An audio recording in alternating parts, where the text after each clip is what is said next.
is an interview of Casey Luskin of the Discovery Institute on Fox News. In it, Casey butchers science, reality, and just flat out lies through his teeth to support his primitive views. Now, please note that this is the same clown who felt himself qualified enough to critique a peer-reviewed publication about the evolution of the tetrapod arm without even knowing the names of the major bones of the arm. Welcome back. When a Texas Board of Education approved objections to evolution in textbooks, the fight over how to teach the subject, evolution, should have been over. But some textbooks are still getting it wrong, raising the question, should the board be stripped of its power to choose textbooks? Joining us right now from the Discovery Institute, an organization that has been heavily involved in the Texas case, is Casey Luskin. Good morning to you, Casey. Thanks for having me. Okay. Now, your problem, and the whole thing, creationism versus Darwinism, is white hot these days. Your main problem with science books is that they take a one-sided look at evolution, right? That's exactly right. Unfortunately, the vast majority of biology textbooks today really censor from students any of the science that challenges Darwin. No, Luskin, the science doesn't challenge Darwin. You simply don't understand science and don't understand how factually inept your arguments are. For example, let's take a flat earther who stands up and says, yeah, well, if the earth is really round, then why don't all the Asian people fall off of the bottom? That's exactly what Luskin is doing.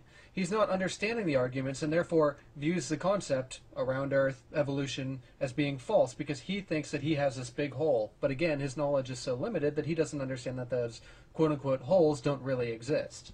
This is not about teaching creationism. This is simply about allowing students to hear about some of the evidence that challenges evolution as well as the evidence that supports it. Right, exactly. Now, and you told me during the break about 100% of the mainstream books get it wrong regarding evolution. And for instance, Haeckels' embryos, how do they get that wrong, all the books? Well, there are biology textbooks in use today that use these drawings of vertebrate embryos, things like chickens and cows and humans. And biologists have known that these drawings were fraudulent for over 100 years. But what these drawings do is they obscure the differences between the early stages of embryos in order to make it look like all these different vertebrate groups share a common ancestor. But we've known for hundreds of years, for decades, that these drawings are fraudulent, and they are still in many textbooks that are used today. And we think that students should be getting, the most accurate and objective evidence for evolution, not these fraudulent drawings. Okay, it's time that we address the creationist favorite, Haeckels' embryos. Okay. It's a well-known fact that organisms, while they're developing, converge during their phylotypic stages to appear very similarly. That's really not disputed. Dolphins and snakes both have leg buds, chickens look like humans, it's a fact, it happens.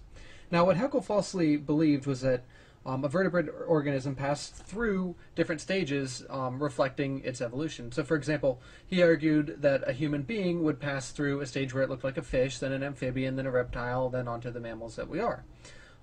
He based this belief largely on an assumption that DNA couldn't really change, which, by the way, is a creationist favorite.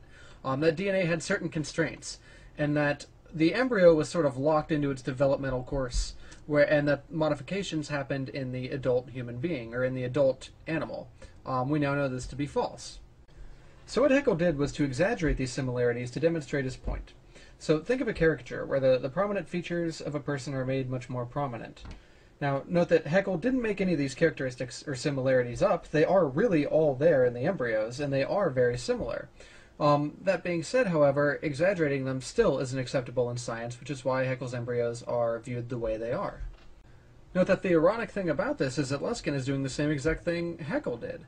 While Haeckel dishonestly exaggerated the similarities in the embryos, Luskin is dishonestly exaggerating the differences in the embryos. He's doing the exact same thing, although I would argue that what Luskin is doing is more immoral, simply because what Haeckel based his drawings on actually existed. These similarities are there. Whereas what Luskin is doing is he's trying to mislead you into thinking that there are no similarities whatsoever, which is more dishonest because he's fabricating something.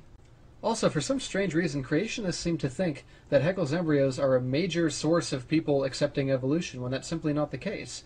The similarities during development are nowhere near the strongest pieces of evidence supporting evolution, but instead they simply focus on this one thing because that's all that they can grasp at. It's actually kind of similar to people denying dinosaurs existed and finding one paleontologist who fabricated a dinosaur fossil so that he could get famous, and then they take that fossil and say, aha, this fossil is forged, all the books containing dinosaur fossils have it all wrong, it's completely wrong, dinosaurs never existed, we win. That's exactly what Luskin is doing, and that's exactly what creationists always do. Another example is Darwin's tree of life. I mean, that's what I learned back in the day, but there are holes all punched through that as well. As we learn more and more about the DNA evidence, we're finding that when you take one gene, it gives you one version of the tree of life, but when you use a different gene, it gives you an entirely different version of the tree of life. I'd like to quickly point out that the last bit was a blatant lie. This is something that's been remarkably well studied, and every major gene in every organism not subject to horizontal gene transfer adheres to and completely supports the tree of life. Now, everything from the molecules in your eye helping you see to even snake venom completely adheres to the tree of life and supports it. I'll touch more on this here in 1 second. I'll let Luskin finish. An article in the journal New Scientist recently said that the tree of life is being, quote, annihilated, unquote, by the new DNA evidence. And yet when we look at textbooks, they present the tree of life as if it's an unadulterated fact. Folks, this is a perfect example as to why exactly you cannot trust these people. What the article in New Scientist demonstrated was that there was much more horizontal gene transfer early on than what we thought. So what is horizontal gene transfer? Well, it basically happens when two organisms of different species swap genes with each other. This happens mostly in bacteria and lower-level organisms. It's actually one of the major problems with antibiotic resistance in the sense that we all have normal flora and bacteria in our intestinal tracts.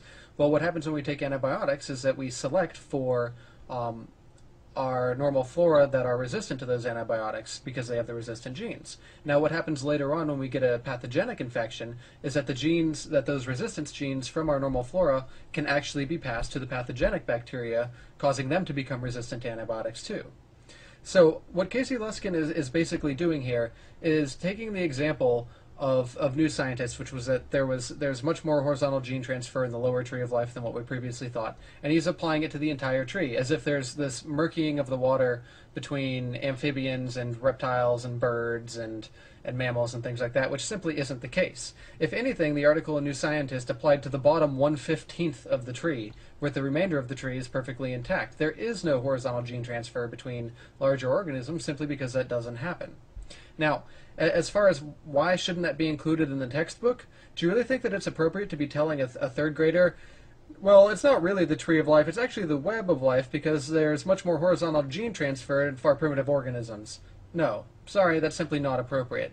The tree of life is an appropriate description for the vast majority of the tree and for what's trying to be portrayed here. Luskin simply doesn't count on you being able to know that.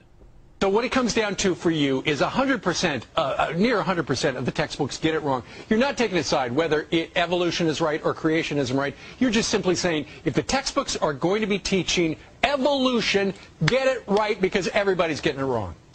Well, we don't support the teaching of creationism, but we do support the teaching of good science. And the best science shows that there is a real scientific controversy over this. All right, Casey Luskin joining us from the Discovery Institute in Seattle. Casey, thank you very much. Thank you. There may be some sort of controversy in the land of dishonest troglodytes, but in the scientific community, there is no controversy, and there hasn't been for at least 100 years. Well, what gets me here the most is probably the hypocrisy. So, I mean, here we have a guy who's willing to go on the picture tube and tell lie after lie after lie and butcher science at the same time claiming to have the moral position and preserve science. I mean, even Holocaust deniers don't stoop to this level of hypocrisy. Casey Luskin of the Discovery Institute, ladies and gentlemen, give him a hand. And here it is, your moment of Zen.